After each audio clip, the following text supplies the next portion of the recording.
তোমাদের সামনে দেখো একটা নতুন রেসিপি নিয়ে চলে আসছি। হাই হ্যালো এভরিওয়ান, তোমরা সবাই কেমন আছো? আশা করি ভালো আছো। দেখো তোমাদের সামনে আমি একটা নতুন রেসিপি নিয়ে চলে এসেছি। তো আমি আগে কোনো দিন করিনি এটা। তো বড়ি দিয়ে পেঁপের ঘন্ট, ছেচকিও বলা যায়, ঘন্টও বলা যায়। তো কার কার পেঁপে খেতে ভালোবাসো সবাই আমাকে একটু কমেন্ট করে জানিও।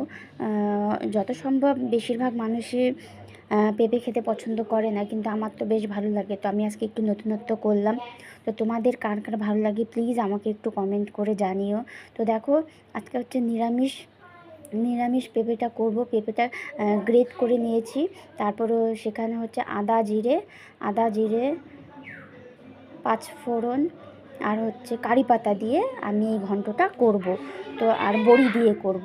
তো তোমাদের কার কার ভালো লাগে বলো। আমার ইউটিউবে এটা হচ্ছে 2 থেকে 3 নাম্বার ভিডিও বা 4-5টা এরকম হবে। তো প্লিজ আমাকে একটু তোমরা সহযোগিতা করো। আমি হচ্ছে এখানে নতুন প্ল্যাটফর্মে এসেছি। তো প্লিজ আমাকে একটু মানে সাহায্য করো সামনের দিকে এগিয়ে যেতে। তো তোমাদের কার কার এরকম রেসিপি দেখতে ভালো লাগবে আমাকে কমেন্ট করে জানিও। আর একটা লাইক, একটা কমেন্ট, একটা শেয়ার করে দিও।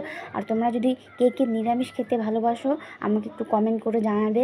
তোমরা যদি মনে করো আমি এরকম আরও অন্য কোনো রেসিপি নিয়ে আসবো, তো প্লিজ আমাকে একটু কমেন্ট করবে। তোমাদের যদি ভালো লাগে একটা লাইক, কমেন্ট, একটা শেয়ার করে দিও। চলো টাটা।